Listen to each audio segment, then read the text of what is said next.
to the Kemetic How-To Guide for Egyptian Pagan and Kemetic practitioners. I'm your host, Sharon, and this month we are continuing our book review of Profane Egyptologists, The Modern Revival of Ancient Egyptian Religion by Paul Harrison.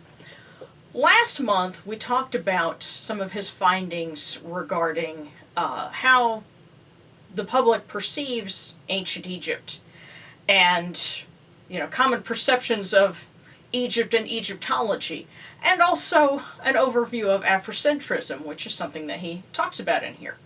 Well, this month we're going to explore Kemeticism, and particularly how academia intersects with Kemeticism as a pagan reconstructionist faith.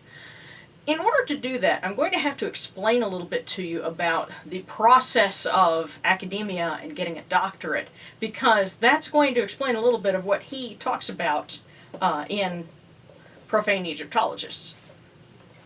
So, if you've ever thought to yourself, well, I'd love to become an Egyptologist, or you want to go for a doctorate in some other field, the general process is the same for all of this. So, take notes. This might give you some, ideas on how you would go about this.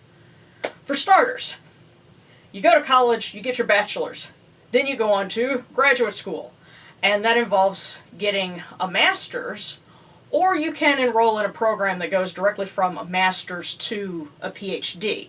If you go straight for the master's, then you would either do a master's thesis, which is a research paper, or if it's not a thesis program, you might take comprehensive exams.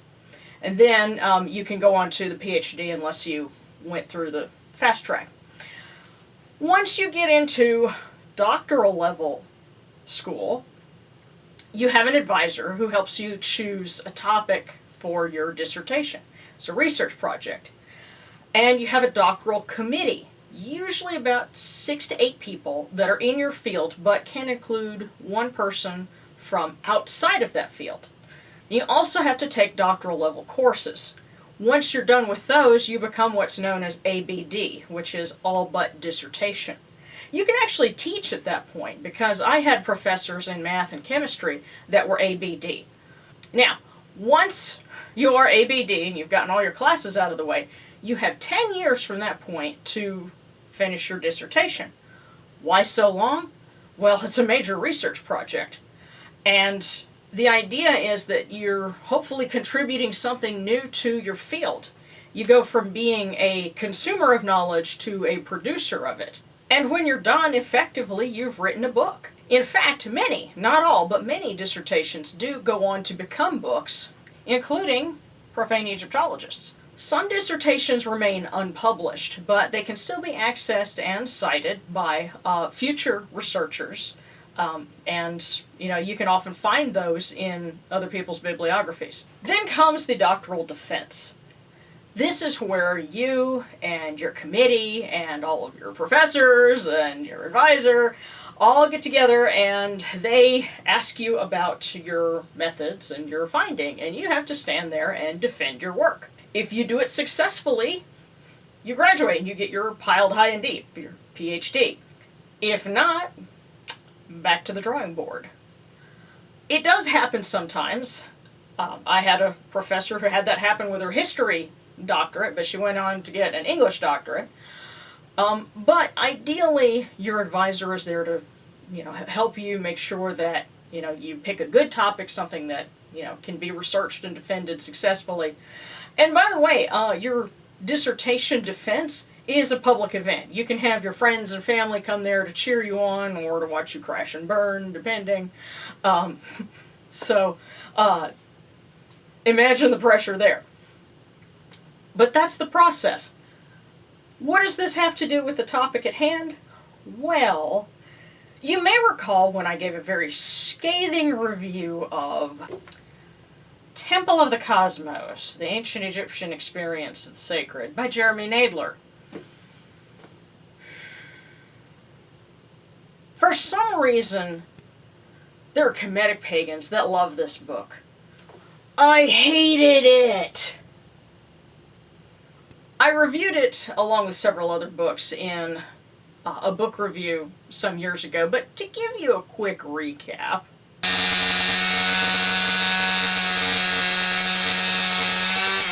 that's what I thought of it in a nutshell. Well, guess what? Jeremy Nadler's first book, Shamanic Wisdom of the Pyramid Texts, was his doctoral dissertation in philosophy. And Profane Egyptologists talks about that. He explains that this is what happened.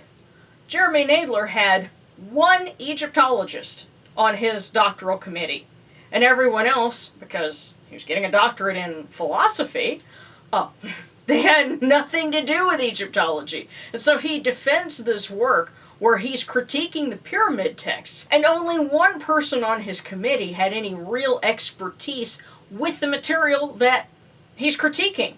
So Harrison very politely and very professionally asks the equivalent of, how the hell did this happen? And why did no one else in the Egyptology community even hear about it? Harrison raises this question to point out that Egyptology as a discipline tends to get kind of isolated, and there's not enough communication across disciplines, and Egyptologists aren't always aware of essentially what's being said in their name. He also very brilliantly critiques some glaring inconsistencies in Nadler's work, and frankly, I found that rather cathartic. Almost as cathartic as... But Harrison's field work involved interviewing and polling practicing Kemetic Pagans. Why us? Well, because for one, we are consumers of the knowledge that Egyptology produces. But can our private practices offer legitimate parallels to ancient Egyptian private religious practice? And was there such a thing? Believe it or not, some scholars argue that there wasn't, but others argue that there was. And, when did this come about? He discusses those in one chapter of his book. But to understand what the modern revival of it is doing, he pulled members from the Kemetic Reconstruction Temple of San Jose and the related Temple of Ra, the Akhet Hutur, independent Kemetics, and members of the Kemetic Orthodox, also known as House of Necher. One of his questions involved, what kind of source material do we Kemetics use for our rituals?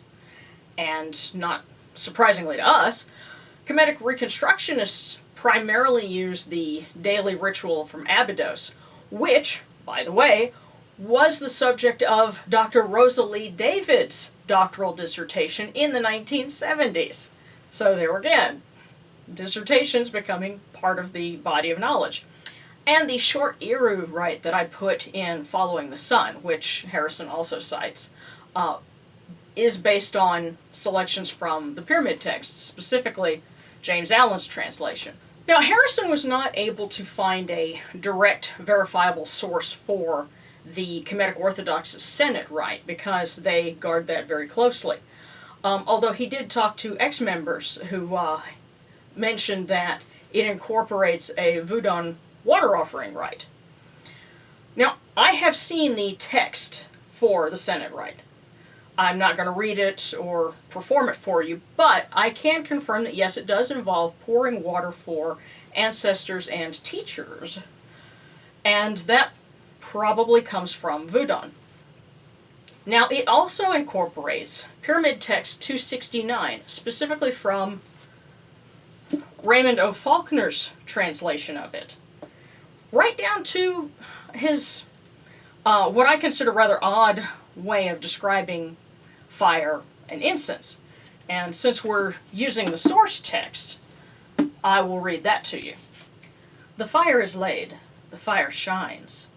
The incense is laid on the fire, the incense shines. Your perfume comes to me, O incense.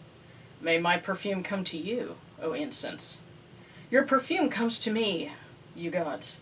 May my perfume come to you, O gods. May I be with you, you gods. May you be with me, you gods.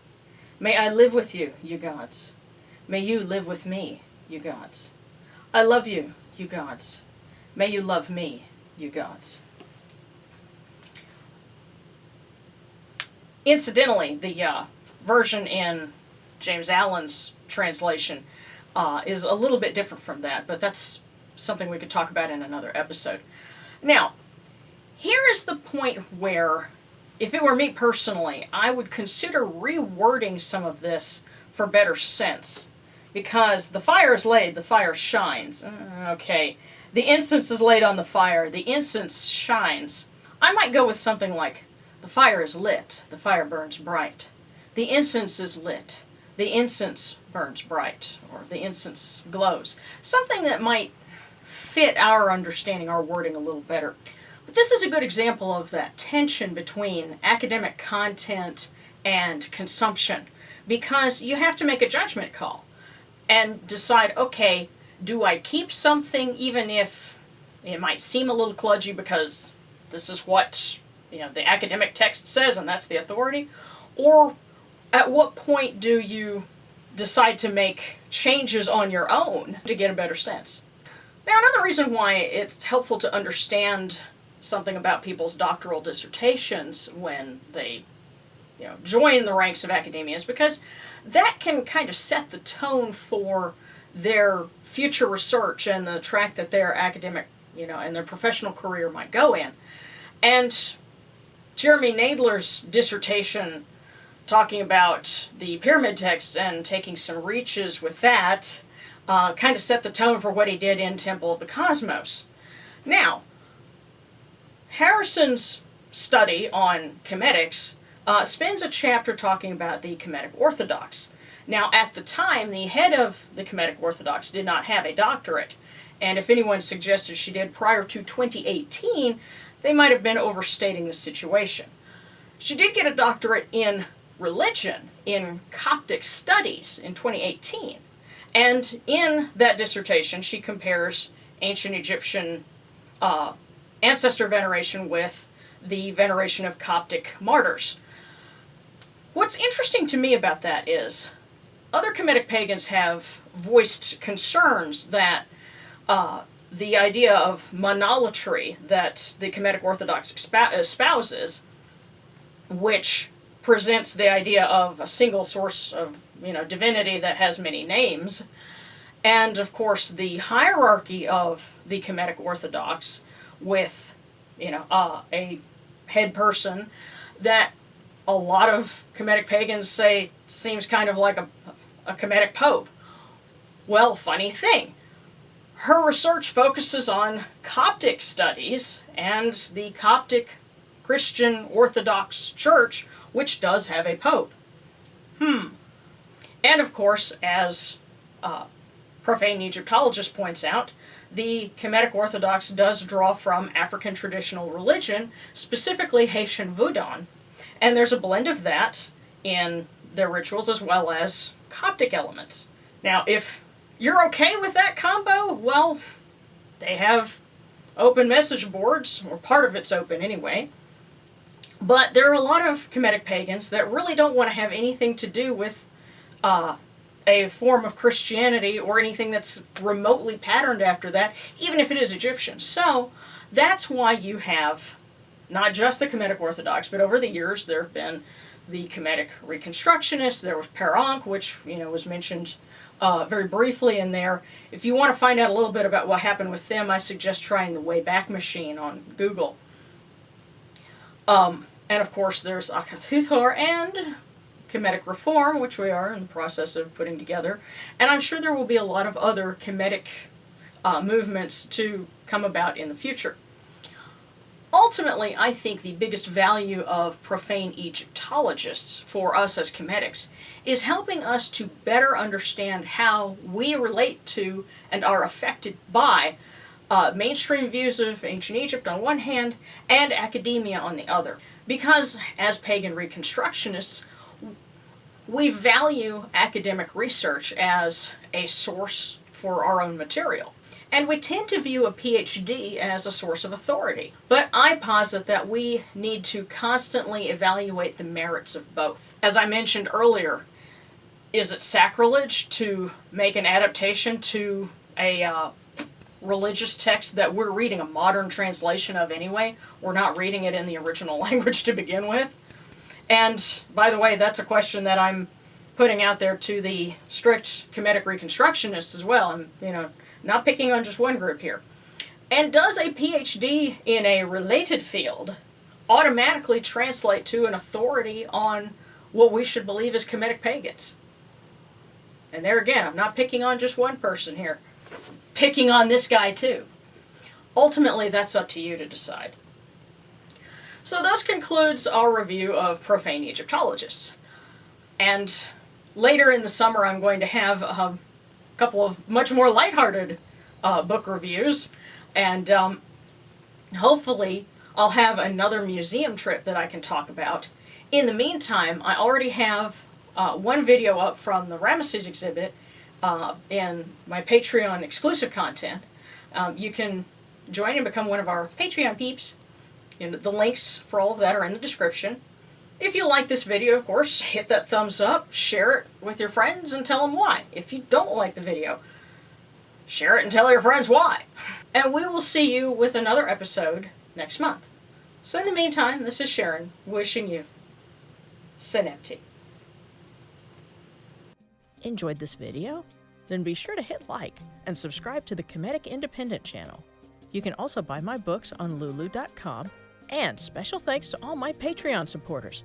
Join us for updates, outtakes, and exclusive videos only on Patreon. Check the description for links.